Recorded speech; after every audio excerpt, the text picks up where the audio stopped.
Sí, déjame Segundo, añadir ajá. al calce, no quiero interrumpirte mucho, pero en el último proyecto que se presentó en el Congreso sobre las diferentes alternativas de estatus, la única alternativa que estaba libre de deuda era la independencia, porque bajo la Sí, porque independencia no va a haber tribunal federal ni ningún acuerdo con bonistas a base de la Junta de Control Fiscal.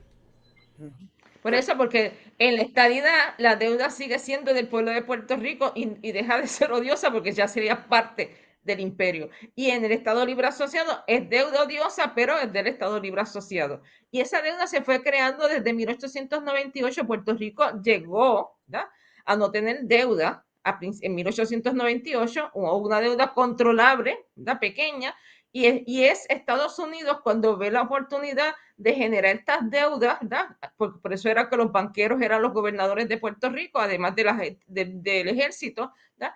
Empiezan a ver que hay una posibilidad de generar deuda en Puerto Rico, y por eso la deuda de Puerto Rico es diferente a las deudas de los países soberanos, porque es una deuda colonial y es interna, y está dentro del proceso de las deudas internas de Estados Unidos.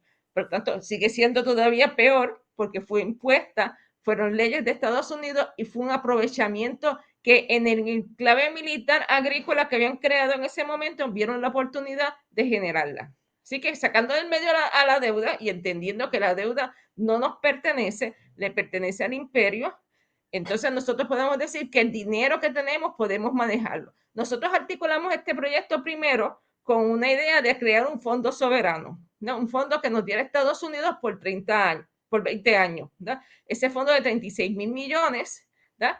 Por 20 años nosotros le planificamos cómo lo vamos a hacer, cómo lo vamos a lograr que se convierta en un fondo estable. ¿Y por qué hablábamos de ese fondo? Para que no hubiera un colapso económico en Puerto Rico. De repente nos encontramos si no tenemos dinero, ¿verdad?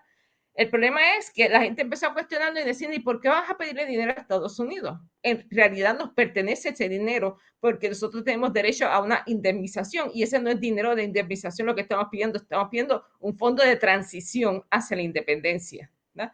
Entonces, si no nos den ese fondo Estados Unidos, como quiera nosotros después diseñamos el mismo proyecto con los mismos fondos que podemos generar en Puerto Rico, porque al otro día de que de Puerto Rico sea declarado independiente, vamos a ser exactamente iguales, pero tenemos que articular el proyecto de país que queremos, ¿verdad?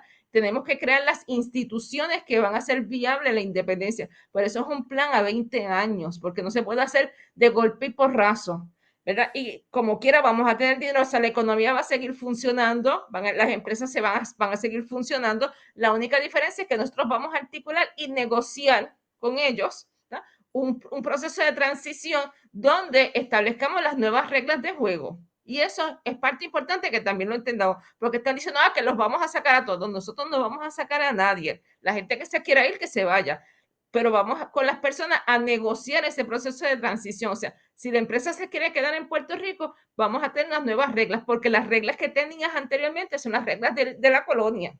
Por lo tanto, tienen que crearse unas nuevas reglas. Pero a lo que creamos esas reglas, tenemos que buscar la forma como transitamos. Se van a seguir cobrando los impuestos, y la única diferencia adicional es que nosotros somos los que vamos a cobrar las aduanas de Puerto Rico y vamos a cobrar los impuestos especiales que Estados Unidos cobra sobre Puerto Rico, y ese dinero se queda aquí. Nosotros hemos determinado que si ese dinero se queda aquí, ese dinero casi funciona como los 36,000 millones que estamos pidiendo anuales a Estados Unidos. O sea, si ellos se niegan a darnos el trato que queremos darle, que nos tienen que dar de transición, nosotros como quiera podemos articular un proyecto de país.